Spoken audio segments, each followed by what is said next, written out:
Every morning, I walk to the kitchen and my hands move on their own. One scoop of coffee, 2 cups from the cupboard. I set them side by side on the counter, just as I always did. It's a mechanical thing, a ghost of a habit. And then I catch myself. The second cup, empty. Just this morning, I was standing there when a gust of wind rattled the window frame, and the cold of this empty little apartment jolted me back. The ghosts are all I have left of my home. I start my story here with a warm memory, because that's the part of my home they couldn't take. But the rest? The rest is a confession. I see my old neighbor across the street sometimes. She used to wave.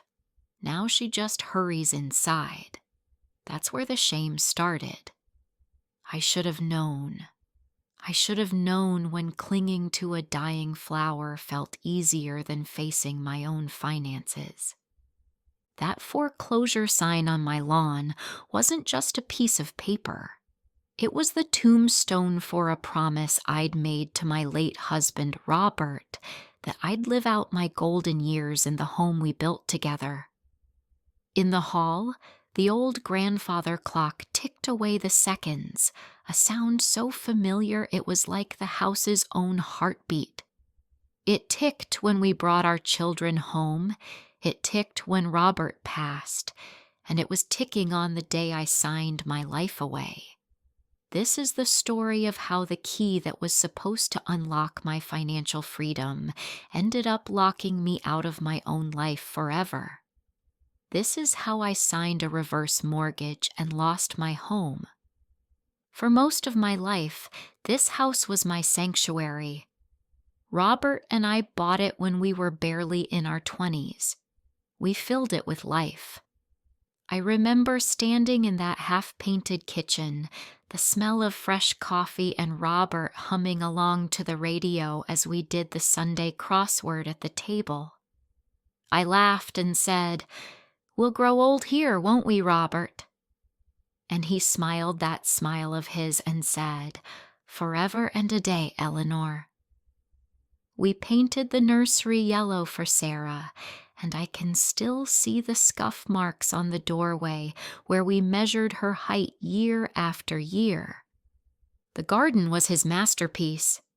After he passed, tending to his rose bushes felt like a conversation with him. This year, one of the oldest bushes started to wither. I kept watering it anyway, whispering, "Just hold on a little longer." I suppose I was talking to myself. But life, as it does, had other plans. With Robert's pension gone, my Social Security check felt impossibly small. The water heater broke. I started cutting back.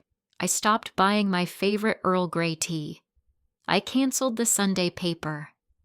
Each tiny sacrifice was a fresh humiliation. My independence, the thing I valued most, was slipping away.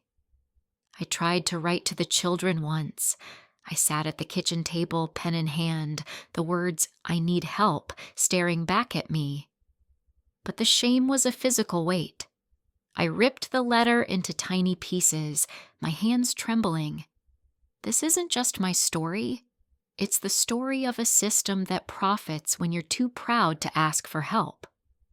I felt trapped in my beautiful, memory-filled house, with the walls slowly closing in. I thought I had found peace, but the silence wasn't peace. It was the breath before the storm.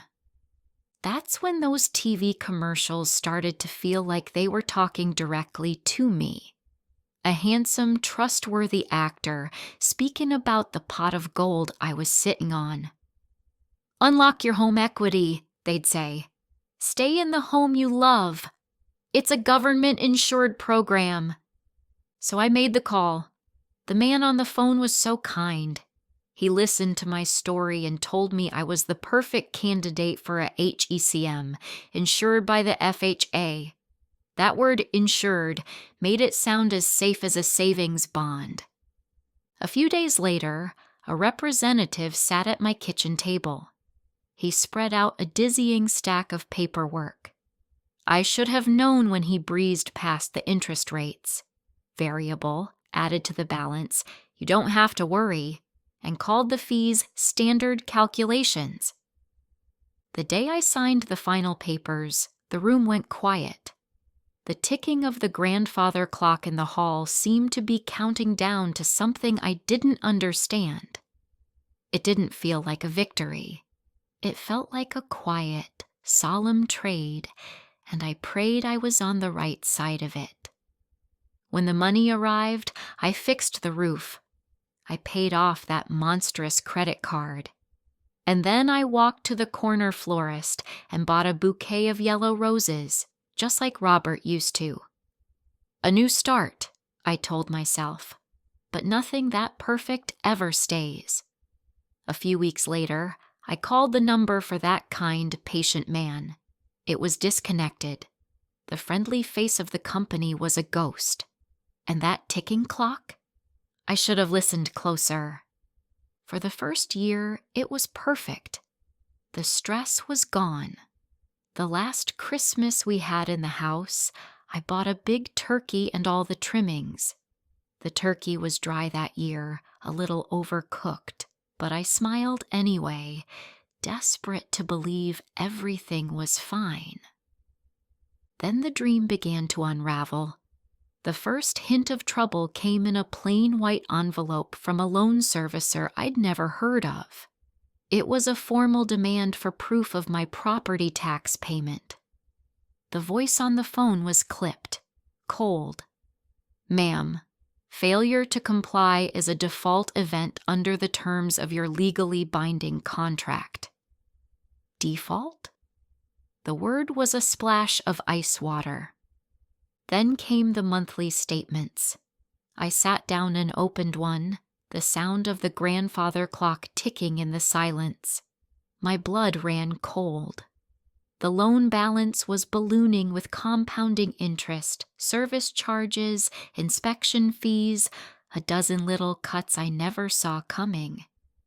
I was watching the equity in my home, my life savings, being devoured. The real turning point was my daughter Sarah's visit. "Mom," she said gently, "what happens if you need more care someday?" She showed me an article. If I ever had to move into a nursing home for more than 12 consecutive months, the entire loan would become due. The house would have to be sold. This wasn't a lifeline. It was a trap, designed to snap shut the moment I was at my most vulnerable. Sarah looked at the statement with tears in her eyes. "Mom, why didn't you tell us?" My son, Michael, just sat there, his head in his hands. "This was supposed to be our home, Mom." Their pain was a fresh wound. I had tried to protect them, and instead, I had robbed them of their future. The fear was deafening. I was a guest in my own home, and the clock was ticking. I thought I'd found my rhythm again, a fragile balance of paying bills and tending the garden. Then the stairs reminded me I was getting older. The crisis came not with a bang, but with a fall. The rehab facility was a sterile white world. I'd lie awake, my hip aching with a pain that was nothing compared to the deep, gut-wrenching ache for my own bed. The property tax bill arrived while I was away. The due date came and went. When I finally returned home, weak and leaning on a walker, I found an envelope sent by certified mail. Notice of default and intent to foreclose. The entire loan balance was due immediately. 30 days? Panic seized me. My children sprang into action, but it was too late. The lender had started legal proceedings. The house was evaluated by strangers like a used car, its worth reduced to a number on a spreadsheet. Our own attorney told us the loan documents were ironclad. The day the foreclosure sign was hammered into my front lawn, a neighbor saw me and just shook her head. a look of pity that burned hotter than any legal notice. The man hammered the sign right next to the yellow roses Robert had planted. Packing up 40 years was a funeral. Each item I touched was a memory. The birthday card from Sarah, covered in glitter. A handwritten recipe for apple pie, stained with cinnamon. One china dish from our wedding. I held them to my chest and just sobbed. The last thing I packed was one of Robert's old, worn cardigans.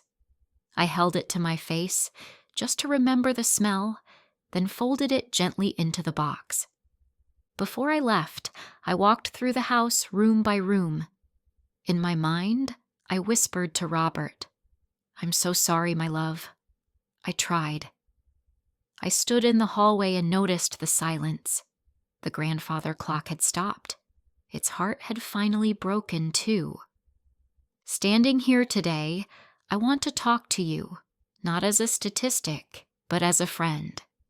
Pour yourself a cup of tea and let me tell you what I wish someone had told me. First, seek truly independent advice. The loan officer is a salesperson. Their job is to sell you a product. Pay an elder law attorney to be your advocate. The lender is not your friend. Second, understand the default triggers. You are still on the hook for property taxes, homeowners insurance, and home maintenance. A health crisis should not trigger an automatic foreclosure crisis. Third, involve your family from day one. My pride was a wall I built between myself and the people who loved me. They need to understand this loan because they may be the ones left to deal with the fallout. Finally, treat a reverse mortgage as the absolute last resort. Last night, I wrote a letter I'll never send. It started, "Dear Eleanor, don't sign. Pride is not a roof over your head. It's a crack in the foundation. Ask for help." I imagined Sarah's voice, clear as a bell, saying, "We didn't want the house, Mom. We wanted you." The dream of a secure retirement in the home you love is a powerful one. An entire industry is built on selling it. But these are not government benefits. They are complex, high-cost loans with life-altering risks. Before you or anyone you love signs that paper, please remember my story. Your home is more than an asset. It's your life. Protect it. Question everything. I couldn't give my children the house we built, but maybe I can give them and you this warning. Maybe this story is the one heirloom I have left to pass on. If you're sitting in your house right now, wondering if you should ask for help, this is your sign. Ask. I still set out 2 cups, but now I pour one for you. So you'll remember. I lost my house, but if this story saves yours, then maybe I didn't lose everything. I volunteer now at the local senior center. I sit with women just like me, listen to their fears, and tell them my story. Out there, the house stands empty, but I like to think that in the garden, by the front lawn, one of Robert's yellow rose bushes is still struggling, still trying to grow. Maybe one will bloom again, despite it all. Watch this next for another gripping tale of retirement gone wrong, plus the lesson you can't afford to miss.